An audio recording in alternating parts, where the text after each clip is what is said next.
دیوار پر والد کے ہاتھ کے نشان۔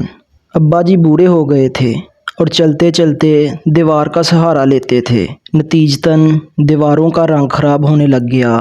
جہاں بھی وہ چھوتے تھے وہاں دیواروں پر ان کی انگلیوں کے نشانات چھپ جاتے تھے۔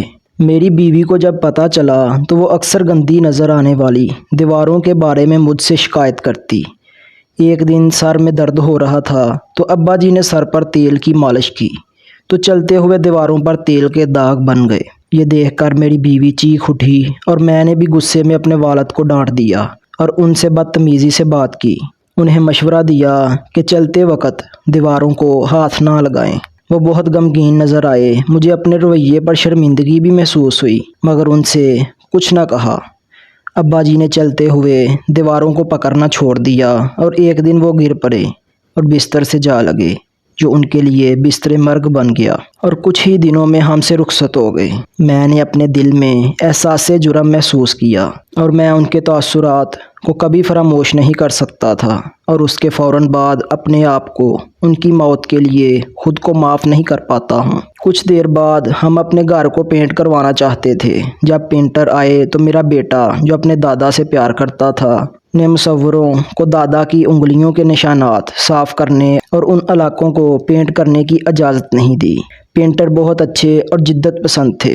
انہوں نے اسے یقین دلایا کہ وہ میرے والد کے فنگر پرنٹس، ہینڈ پرنٹس کو نہیں ہٹائیں گے بلکہ ان نشانات کے گرد ایک خوبصورت دائرہ بنائیں گے اور ایک منفرد ڈیزائن بنائیں گے۔ اس کے بعد یہ سلسلہ جاری رہا اور وہ پرنٹس ہمارے گھر کا حصہ بن گئے۔ ہمارے گھر آنے والے ہر فرد نے ہمارے منفرد ڈیزائن کی تعریف کی۔ وقت کے ساتھ ساتھ میں بھی بوڑھا ہوتا گیا۔ اب مجھے چلنے کے لیے دیوار کے سہارے کی ضرورت تھی۔ ایک دن چلتے ہوئے مجھے یاد آئے اپنے والد سے میرے کہے ہوئے الفاظ اور سہارے کے بغیر چلنے کی کوشش کی تاکید کی۔ میرے بیٹے نے یہ دیکھا۔ ایک دن چلتے ہوئے مجھے یاد آئے اپنے والد سے میرے کہے ہوئے الفاظ اور سہارے کے بغیر چلنے کی کوشش کی۔ میرے بیٹے نے یہ دیکھا اور فوراً میرے پاس آیا اور چلتے ہوئے مجھے دیواروں کا سہارا لینے کو کہا، اس خدشے کا اظہار کرتے ہوئے کہ میں سہارے کے بغیر گر سکتا ہوں۔ میں نے دیکھا کہ میرا بیٹا مجھے پکڑے ہوئے ہے۔ میری پوتی فوراً آگے آئی اور پیار سے میرا ہاتھ اپنے کندھے پر رکھ کر سہارا دیا۔ میں تقریباً خاموشی سے رونے لگ گیا۔ اگر میں نے اپنے والد کے لیے بھی یہی کیا ہوتا تو وہ زیادہ دیر تک زندہ رہتے۔ میری پوتی نے مجھے ساتھ لیا اور صوفے پر بٹھایا۔ پھر اس نے مجھے دکھانے کے لیے اپنی ڈرائنگ بک نکال لی۔